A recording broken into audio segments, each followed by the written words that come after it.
So today is the 2nd of September 2024.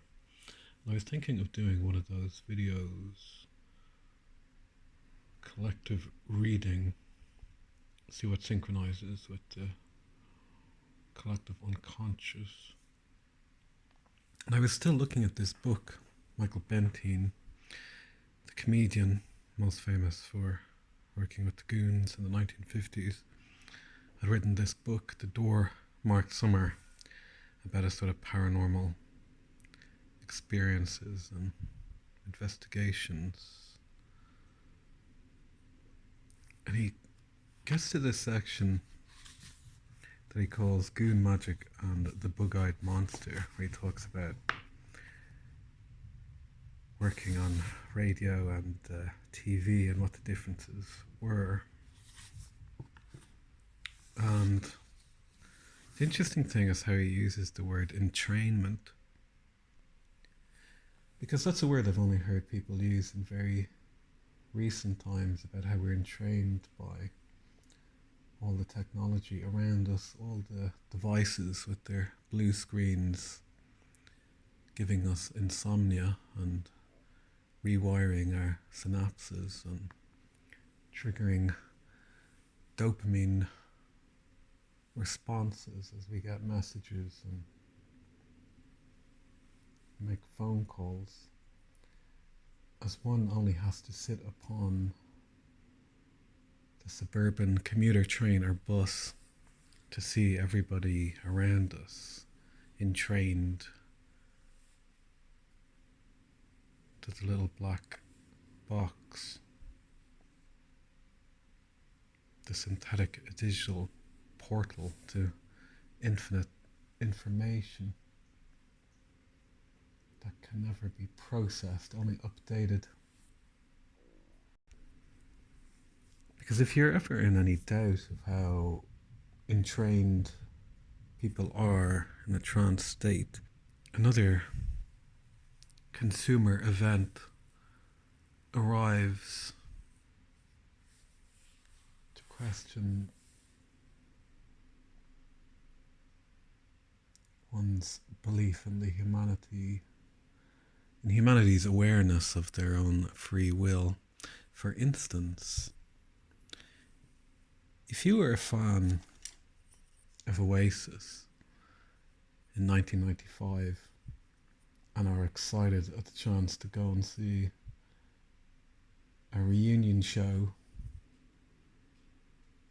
have a drink, have a laugh, sing along to Cheese and Onions,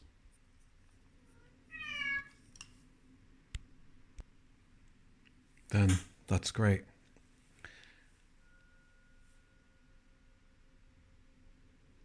You should enjoy it.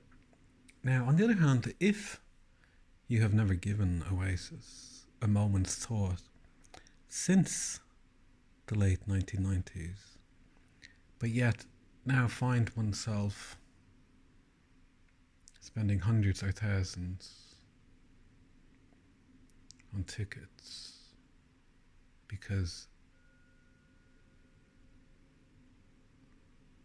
the endless media hype, then you are an NPC or lost in the trance of entrainment. So today, 2nd September, we're coming up to the new moon. And the new moon is always a good opportunity for new routines and rituals. You know, full moons should be saved for painting oneself blue and running around the forest. But a new moon is an opportunity to a new routine, maybe less sugar, less alcohol, maybe less entrainment, maybe more creativity, drawing, painting, knitting, writing, sculpting, simultaneously, of course.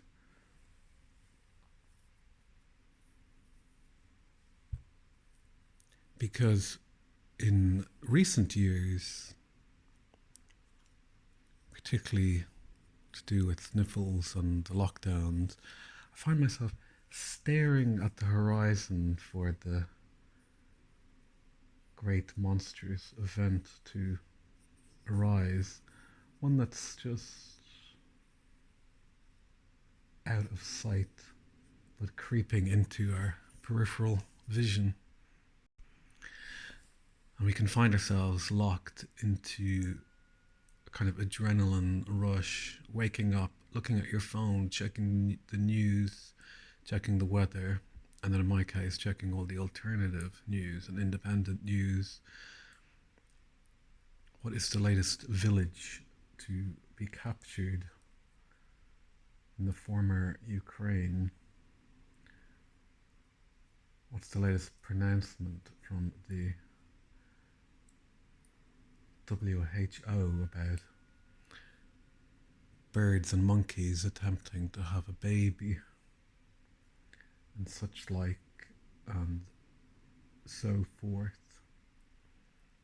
And in many ways, the alternative news is just as bad as the mainstream news in triggering all your primal fears. It's all very addictive, and before you know it, you find yourself in a ritualized routine of waking up, looking at your phone, reading about all the terrible things happening in the world that you've never personally witnessed, feeling yourself sinking down before even having left the house, and given a cheery greeting to a magpie and postman Pat. So, in short, it's a good opportunity to reconsider what one gives one's attention to, what one is eating, what one is doing, what one is planning, hoping to do with the rest of one's life, because otherwise you're just lost, directionless in a kind of loop, sort of Groundhog's Day purgatory. And it was in that sort of mood that I picked up this book again to read this morning rather than look at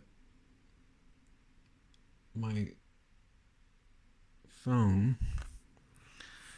And I was reading through his experiences at the end of World War II and how he'd now gone into radio and TV. And now this book was written in the early 80s, I believe, and where he's talking about his life from, the 1930s to the 40s, 50s, 60s, 70s, So it's always interesting reading things that you could say are out of date to see how they viewed what we are drowning in, the mass media and occultic ritual. Let's have a look at this, see if he can enlighten us further. If radio can condition the minds of the listeners to accept carefully evoked images over quite a short period of time, pause and think what old Adolf propaganda machine could have accomplished with the global satellite relayed coverage of television.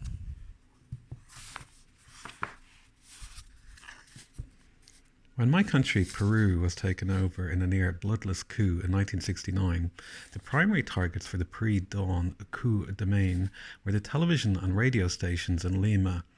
Profiting by the fatal mistake of the German generals in their abortive attempt to oust Hitler, which had been in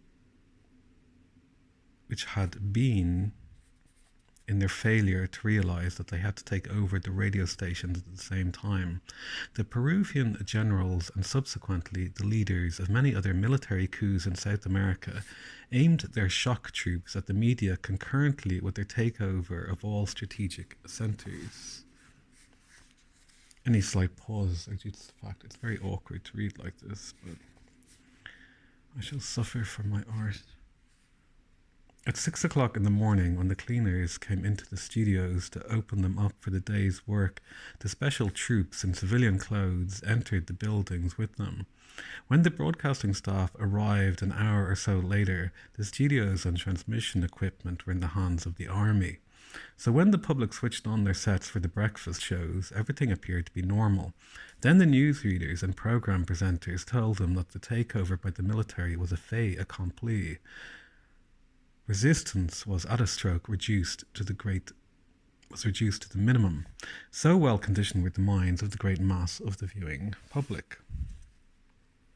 Let me explain why, because this will lead us once more into the realms of ritual magic and its effect on the mass mind. Cast your mind back to the days of the early movies, the golden silence as we called them, when I presented and co-authored a major 26-part series of half-hour films about them for the BBC.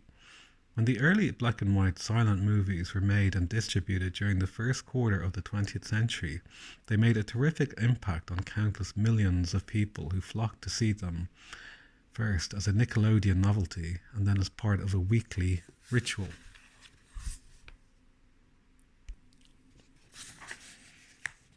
What then was the real reason for their remarkably rapid grasp on the minds of their audience?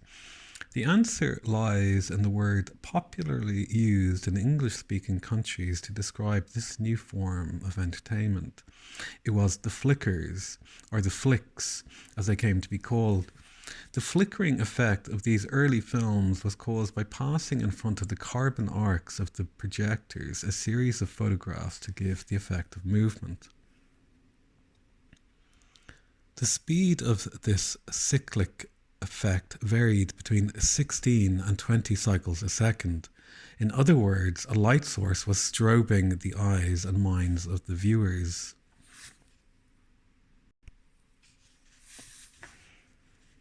If a light is regularly flashed into the eyes of a person at certain frequencies, an entrainment of the human mind occurs. To put the principle quite simply, if Charles Chaplin, an excellent and talented music hall comedian, had been able by some miracle to perform live before the millions of people whom he reached through his early films, he would not have produced the same instant effect that was achieved by appearing through the medium of flickering films. Would he have had an effect? Yes, of course, because he was an exceptional artist, but not the same effect which the entraining medium gave him. This added ingredient virtually turned him from an unknown into an international film star in 2 years. The intention riveting flickering of the black and white image, many times life-size, was the missing ingredient between his live and talented presentation on the stage and the concentrated essence of his art on the screen.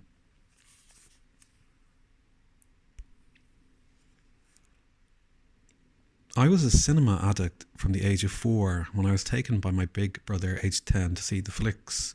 Such was the power of entrainment of these flickering images on my young mind that I can still, over 50 years later, recall whole sequences from the films I saw then. In the small Folkestone cinemas of the 20s, the Central, the Playhouse and the Savoy, with their primitive, hard tip-up seats, there was no fascination to entrain my mind until the lights dimmed. As soon as the projector started to whir and the first flickering images appeared on the screen, the magic started, and in a matter of seconds my mind was released from those grubby surroundings, and I became the riveted witness of the action that followed. The same effects were noticeably absent when the slides, usually of advertisements or announcements, were projected in front of me. Only when the flicker effect started did the mind entrainment occur, and usually I would leave the cinemas reluctantly with the atmosphere generated by those images still filling my thoughts. Lenin said, of all the arts, the cinema is the most important for us. Why? When the talkies arrived, the projection speeds were altered to synchronize with the audio-visual requirement of sound films to a projection speed of 24.9 frames a second, i.e. 24.9 hertz. Jean-Luc Godard, the film director and an expert on the medium, described the cinema as truth being projected at 24.9 frames a second. That this entrainment of the mind of the film viewer is an undeniable fact is borne out by the tremendous revenues which poured into the Hollywood studios that produced the bulk of the talkies in the 30s. These colossal sums from all over the world were simple proof of the universal efficacy of the medium of the cinema. In the space of a few years, a whole giant industry was formed which not only produced a mind-manipulating medium of entertainment, but even created a star system of archetypal gods and goddesses who were even more fervently worshipped than those which had previously been created by the great religions of the earth.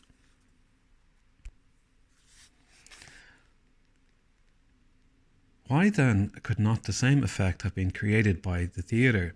The answer is simple. The live theatre does not have a flashing light projected onto a screen and reflected into the eyes of its entranced audience. If you doubt these simple statements, cast your mind back to your first experience of live entertainment in a theatre. Can you remember, without an enormous effort, who you saw, what they did, said, wore, etc. in the first theatrical experience? It is very difficult to recall. That seems to be the general reaction when I ask people to carry out this simple experiment. Now do the same memory test, but this time try to remember the first time that you went to the flicks. You will find a surprising difference. Whereas with your attempts to recall the faces and identities of the actors and actresses in your first theatrical experience, you will have found only hazy memory patterns when remembering the screen images of your first film. You will suddenly get clear flashes of memory of whole scenes. I remember Buster Keaton's film The General with great clarity, and when some 45 years later I saw it for the second time, whole scenes sprang back into my mind. How? Because the flickering effect, even of the later 24.9 frames a second, strobed my vision, entrained my mind, and left an indelible impression on my subconscious. Had they been live performances on the stage of a theatre, I would have had enormous difficulty in recalling them. If you were still in doubt, think how many impressionists such as Mike Yarwood in Britain and Rich Little in America give impersonations of film or television personalities rather than stage stars. They also impersonate politicians and sports commentators, but their individual characteristics are only familiar to viewers through the media of the television and movie screens. In other words, they instantly spring to recognizable form with the minimum of effort, because they are originally associated in our mind's eye and ear with their television image. For the box, the bug-eyed monster in millions of living rooms strobes the viewer's senses at precisely 24.9 frames per second. The viewers of films or TV are being constantly exposed to a visual entrainment which then has a deep subliminal effect on the mind and memory. It is sheer hypocrisy when the various television companies and authorities declare that they will not use subliminal advertising in their transmissions. Quite rightly, the insertion of individual frames or sets of frames bearing definite written messages or images of a commercial or political nature has been loudly condemned, but in reality it makes no difference. The whole medium has an enormous effect on the suggestible level of the mind. How effective, then, is this entrainment? The proof of the pudding is in the eating. A multi-billion-dollar global industry has grown up since the first post-war TV transmissions came into operation. Any company with any product properly presented and regularly exposed on the television screen can guarantee to recover the necessary large investment in TV commercials and then show a profit over the cost of the production and its marketing budget. For example, in Britain, it will cost approximately £500,000 to ensure that a television commercial lasting some 30 seconds is shown at peak exposure times and is viewed by a large proportion of the public, say 30 exposures in the spring and another 30 in the autumn. This is a total of only 30 minutes exposure time in a year. That investment will be returned in the stores in direct proportion to the skilled marketing of the product within the same period. The mind entrainment of these viewers who saw a significant proportion of the commercials is that effective. Some commercials, such as the one for Murray Mints in the early days of commercial television in Britain, or the Martini Jet Set type of advertisement, have boosted the sales of their products by enormous amounts, and advertisers queue up to have their products shown, even at today's prices. The Campari commercial with the beautiful Cockney Lorraine Chase rocketed sales up by more than 36%. While it has been shown Lorraine became a household name, the Eliza Doolittle of the box. To produce a television commercial lasting 30 seconds to 1 minute can cost almost as much as a feature film. That is an indication of its value. Another interesting experiment that you can try for yourselves, I think you will find bears out my observations. Walk into your living room or wherever your family are viewing a television set, and while standing to one side, try to hold a conversation with them. You will find that their attention is divided by the TV screen and that the process is difficult. The next time, switch off the sound of the TV set, but leave the picture on and once more try to hold a conversation from the same position. Again, it is very difficult because even the mute picture will hold the attention of the viewer. The third time, switch off the picture but keep the sound on, and the whole process becomes much easier. In other words, while the scan effect of the frames is manifest to the viewer, he or she will be partially entrained by the flickering, strobing light source. Alarming, isn't it? Because it means that whatever is being pumped out by these means will be impressed on the subconscious memory patterns of the viewers. It is quite simply a perfect application of mind manipulation by the methods and techniques used originally in ritual magic. To give you some idea of what I have learned during my 34 years experience of the bug-eyed monster, let me hypothesize the production of a political debate on television. This, of course, could only happen if the producer was politically biased and wished to use that bias for his own purposes. The producer-director has total autonomy if the program is going out live, and depending on the degree of top management backup, complete control of editing if it has been videotaped.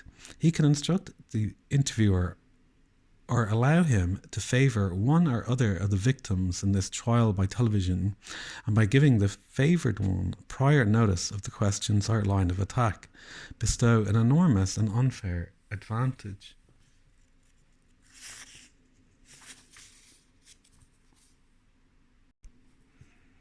By placing sympathetic audience members at strategic points in the studio, and by cutting away from the person that he wishes to disfavour while he is talking to shots of these audience plants, the director can virtually control the flow and effectiveness of the argument. I have seen these techniques in use all over the world, especially in countries where one political party has control of TV or has a big say in the running of a particular channel. I have seen people crucified on television, their reputations tarnished in a few minutes. And I'm not going to say that this sort of thing happens here in Britain, but human nature being what it is unlikely that it hasn't. There are so many tricks, such as editing out on videotape, overemphasis on certain wording, something that Lord Reith would never allow in news reading, sympathetic or hard lighting, and proportions of head size to lens to give a dominant effect on the screen, favouring one or other of the participants, cutting in on an argument if it is going against your side, etc. The list is long, and during my long involvement with the media, I've seen them all used. I have never been politically active, and I do not use my TV work as a platform. But in 1963, I was approached by a senior official at the BBC and plainly told that it would be a fine thing if I used my program, It's a Square World, for bashing the establishment, then the Macmillan government.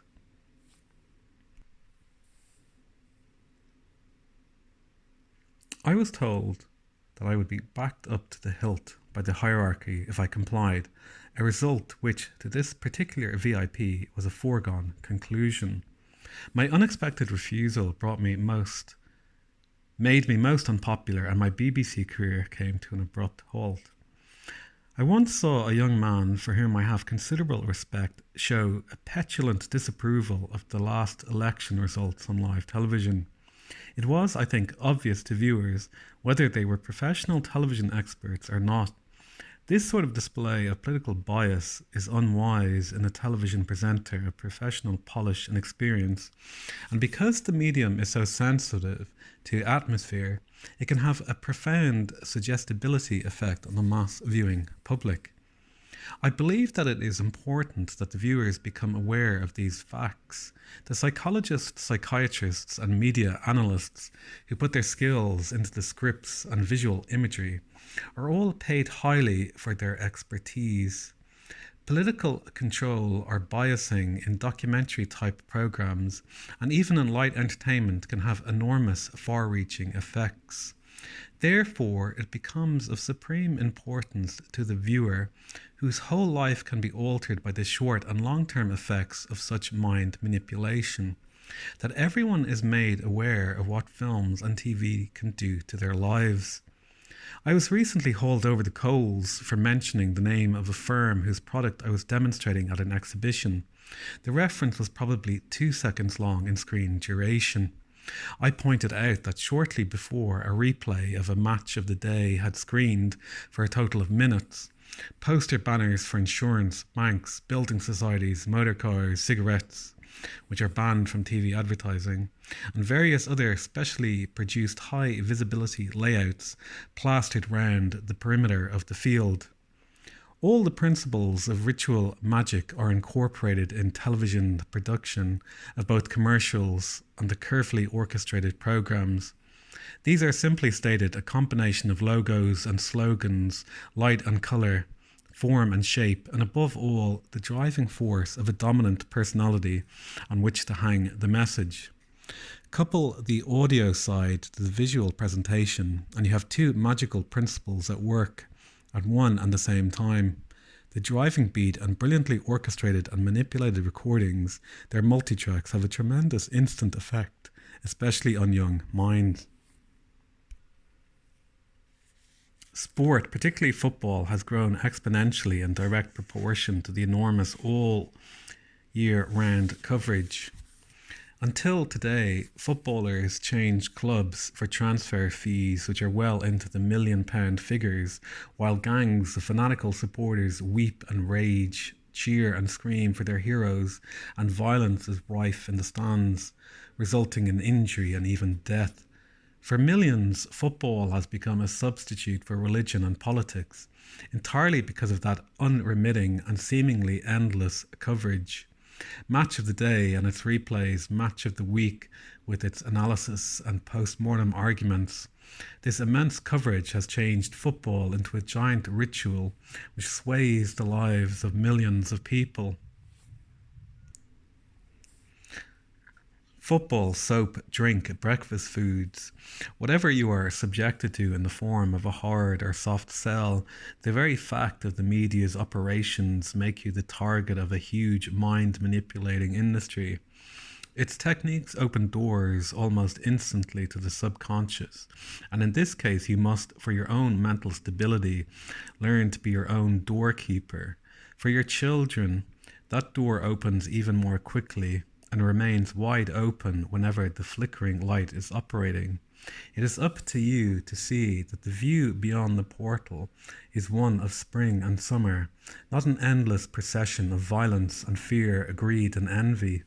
You have the key to that door within your reach. It is a button marked on, off. Of all the media used to disseminate propaganda, the bug-eyed monster is the most effective. Yet it is also totally neutral. It can teach and it can condition, bias, or truly inform. It can bring a feeling of relaxed pleasure or great unease. It can terrify or pacify. Parents of young children often come to me and give me enormous pleasure by recalling the bumblies that they enjoyed as children 25 years before. I hope the potties have the same effect, and I am delighted to say that they seem to be well on the way to that result. Yet recently, in all innocence, I had a potty show band made almost a year before. This little program showed a battle between two London embassies, side by side, with even the worms in the embassy window boxes fighting each other. Outside, the police waited to nab them for double parking, the only charge they could make. The program was scheduled to be transmitted nearly a year after it had been made, on the very afternoon that the terrorists took over the Iranian embassy. On the credit side of television, the marvelous Muppets have shown what television can do for family enjoyment. They are the products of a dedicated team of artists and performers, writers, and during my short personal acquaintance with them in 1964, I saw the essence of their art. For me, this is the epitome of the bug-eyed monster's ability to open the door marked summer. Remember, you hold the keys to its complete control, public opinion and the viewing figures. If you don't like something, switch it off and complain loudly and often by phone, by letter, by telegram, and by lobbying your member of parliament. That way you can make television your servant and not let it become your subliminal master. Now consider that this was written in the early 80s, like over 40 years ago, and where we are now, particularly since 2016. It seems since 2016 people have been fully entrained by the trance state, and the end result of that in the popular consciousness is cues of zombies going to see Barbie, Taylor Swift, Coldplay, and now Oasis. People being funneled down chutes like cattle and sheep. The lines ever more explicitly drawn between those seeking ways of escaping the trance state and returning to the natural world, and between those fully encased in it and helping to fully encase their children in a synthetic simulacrum. One need only to sit on one's suburban bus or train to observe this horrifying phenomena, where we begin to feel we're living in the world of the invasion of the body snatchers. And where do we go from here but becoming the guardian to our own door? Mark Summer, it's the acceptance of total sovereignty over oneself, one's consciousness, to realize we are in a war on consciousness, and a spiritual war of good and evil, and all the consumer conveniences are traps of a technological transhuman surveillance state building an open prison around us day by day. And if one is asleep, one is enjoying the soma of Brave New World, and if one awakens, one is living in the dystopian surveillance of 1984, where almost all danger has been bred out of the Western liberal population, who imagine that they can remain in their sandbox as terrible, terrible things move ever closer on the horizon. But I often think, in many ways, the civilization, or what you call Western civilization, needs to fail so we could come into contact with something authentic, because we've become surrounded in fakery, manipulation, and an evil ruling class view of humanity as merely a biological resource to manage.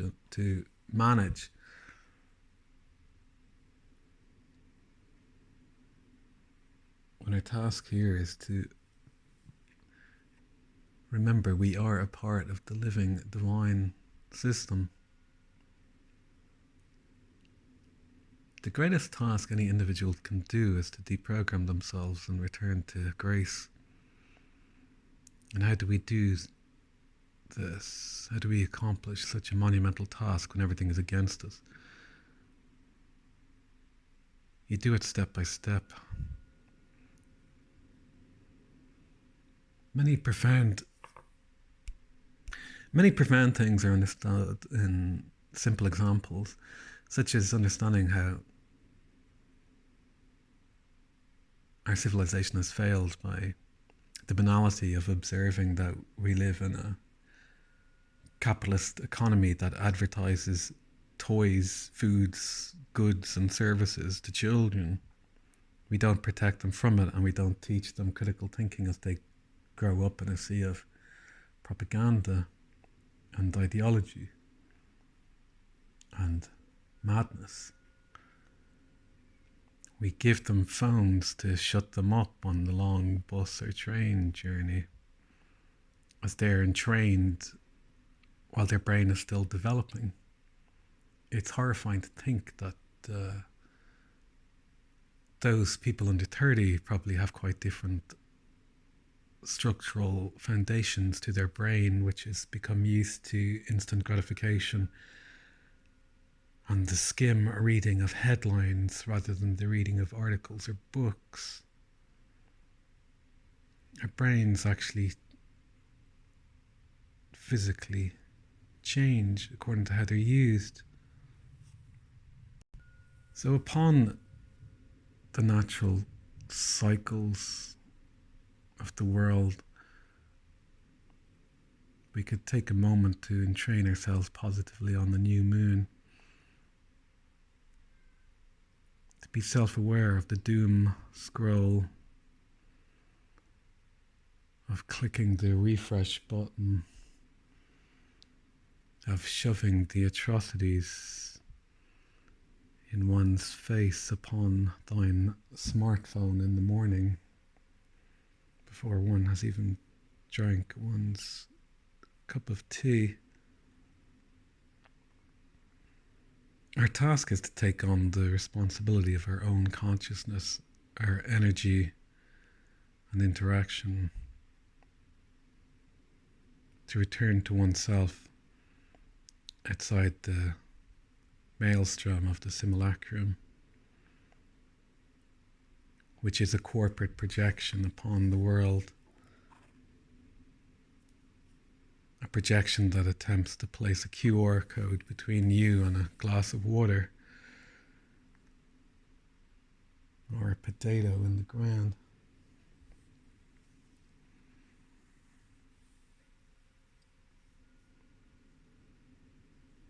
The only person who can do any of these things is yourself. For there's nothing to stop you drinking yourself to death or eating gummies until you reside in a mental hospital.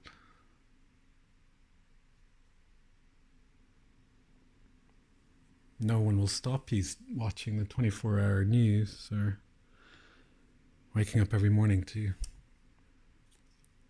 read Zero Hedge and Off Guardian, all promising imminent doom.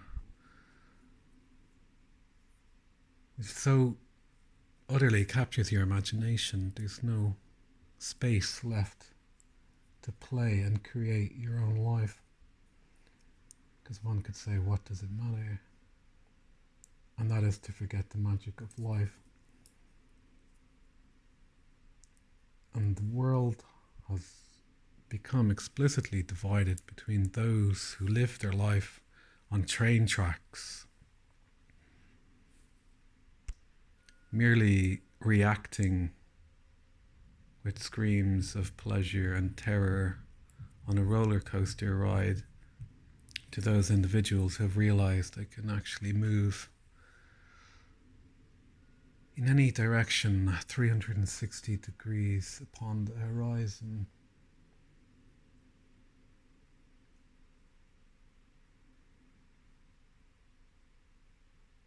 That you can create and co-create your life with creation, with all your God-given natural creativity.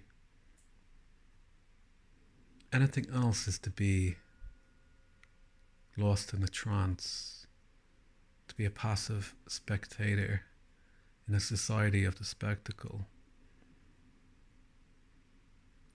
to be the passenger in the car of a terrible dream. But as soon as you catch your own eye reflecting in the mirror, and the instant recognition of who you are, that you are awake,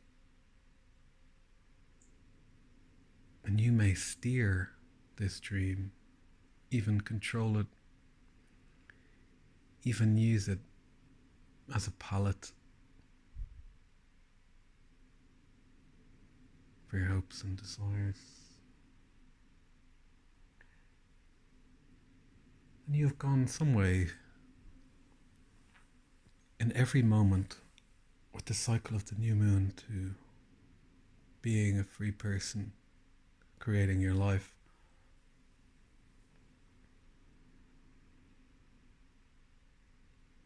Otherwise, you will find you're going along to get along into the abyss, to be nothing more than a recycled soul in the grand scheme of the universal clock in the sky.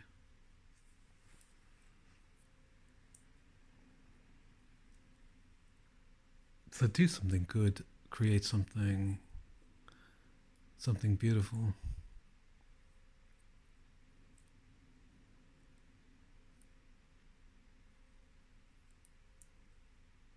I'm sure that is why we're here.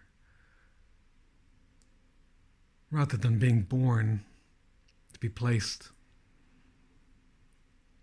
in front of a screen with an IV jabbed in every artery,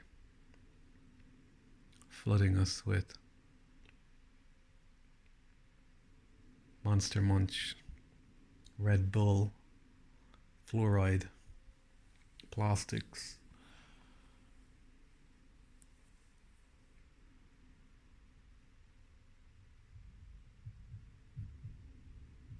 and Frankenstein's mRNA soup.